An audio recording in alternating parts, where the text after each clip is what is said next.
everyone. My name is Favor Osakwe.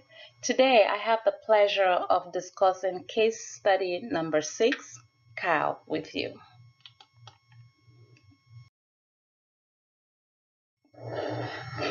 Kyle is a 12-year-old boy who lives with his mom, his stepfather, and two younger half siblings. His stepfather was unemployed, and his mother worked part time as a cashier in a grocery store. His biological father is in prison for drug possession. Both biological grandfathers had a history of alcoholism.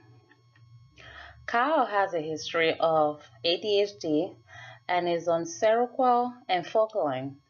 His mother states that she is exhausted from raising a boy who doesn't know the rules.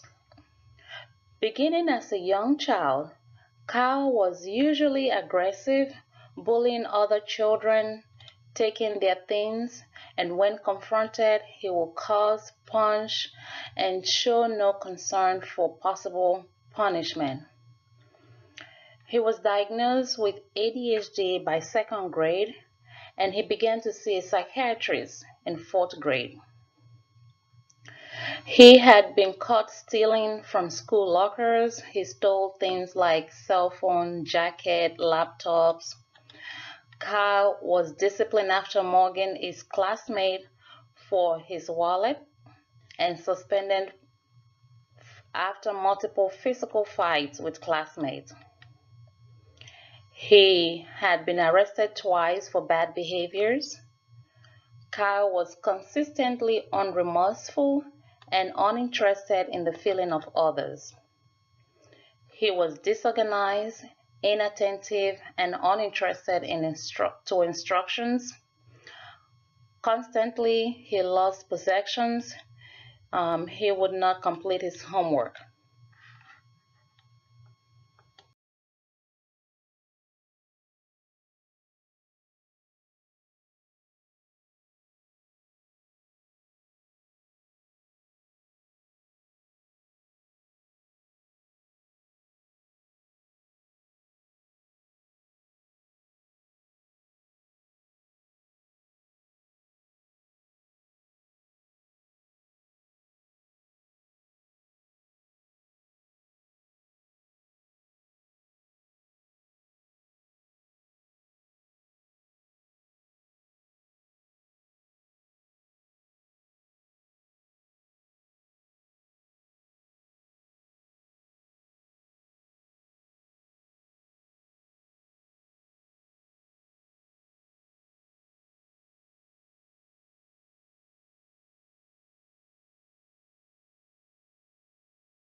So, what is the diagnosis? Well, if you are like me, I look at the differentials first before arriving at the final diagnosis. Note that Kyle had already been diagnosed or has history of ADHD due to symptoms such as being destructive, impulsive, and fidgeting, and he is on medication and psychotherapy.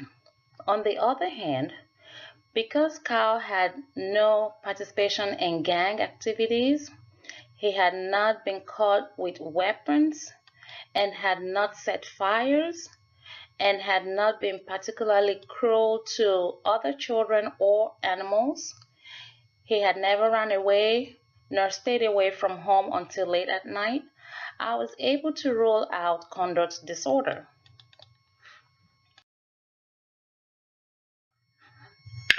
Since we have ruled out ADHD and conduct disorder, our best choice and correct diagnosis for Cal would be oppositional defiant disorder, also known as ODD. What is ODD and what are the symptoms?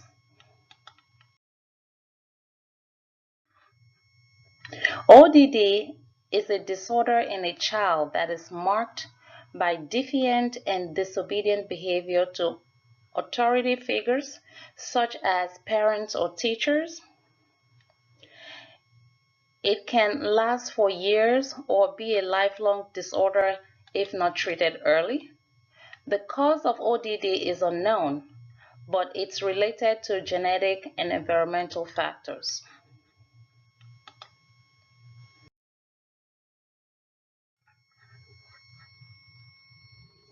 Some other risk factors for ODD would include physical or sexual abuse, emotional abuse, neglect, or punitive parenting.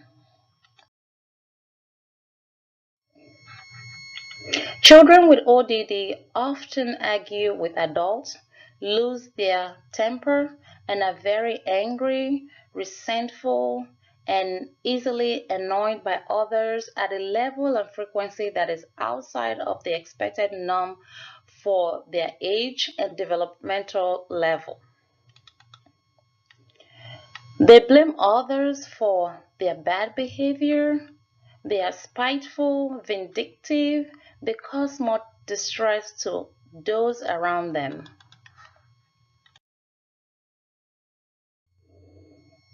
According to DSM-5 criteria for ODD, it includes a pattern of angry, irritable mood, argumentative, defiant behavior, or vindictiveness lasting at least 6 months as evidence of at least 4 symptoms from any of the following categories and are exhibited during interaction with at least one individual who is not a sibling.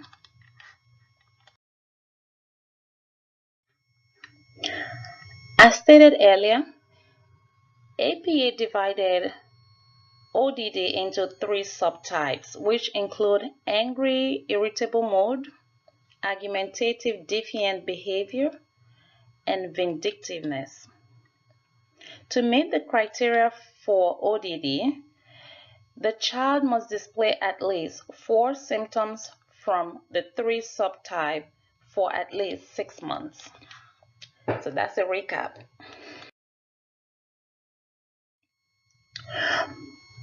The primary treatment for ODD is family intervention using both direct training of the parents in child management skills and careful assessment of family interactions. The purpose of the intervention is to reinforce more positive behaviors and to reduce negative behaviors.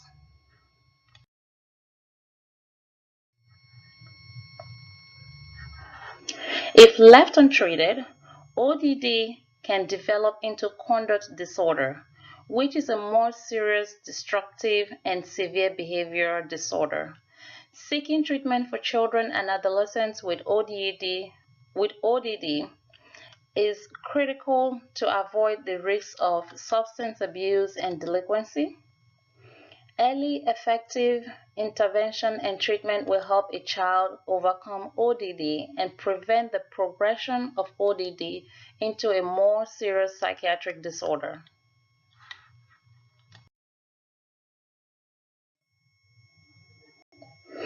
It is recommended to treat ODD with combination therapies, including behavioral therapy, parent training, and family therapy. Occasionally, some children may benefit from pharmacology therapy.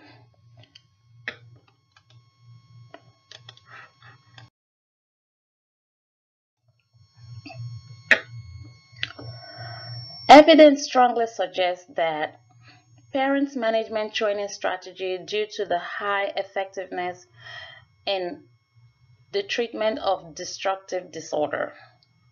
So this is a note for practitioners. Psych nurse practitioners are also encouraged to access and evaluate ADHD patients for ODD to increase the chance of early intervention.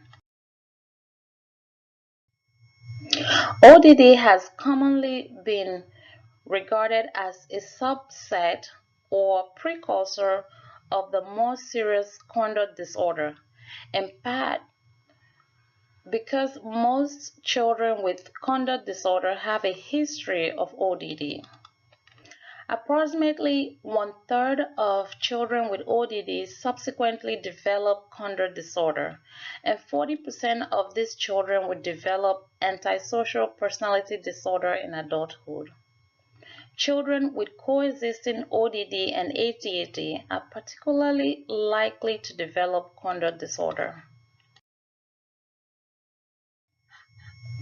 Evidence shows that adolescents with ODD benefit from therapeutic approaches that involve their direct environment. Children with ODD mainly benefit from parent-focused intervention, whereas adolescents respond very well to multimodal approaches. Positive environment helps support development of a child, even if the child is genetically predisposed to have ODD. Another interesting research indicates that media-based parent training, such as watching a video, has therapeutic video, of course, has been shown to be very effective even up to 1 year after the intervention. It is very important for psych nurse practitioners to remember when ODD coexists with ADHD disorder, stimulant therapy such as Adderall and Strattera can reduce the symptoms of both disorders. Do not forget psychotherapy with both parents and child are the focus of intervention with children with this disorder.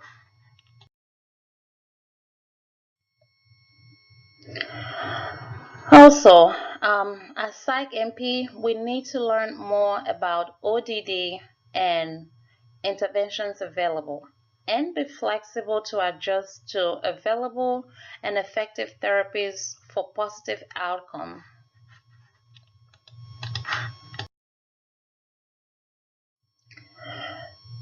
Thank you kindly for your time, and I hope you've learned something from my presentation. I look forward to your feedback.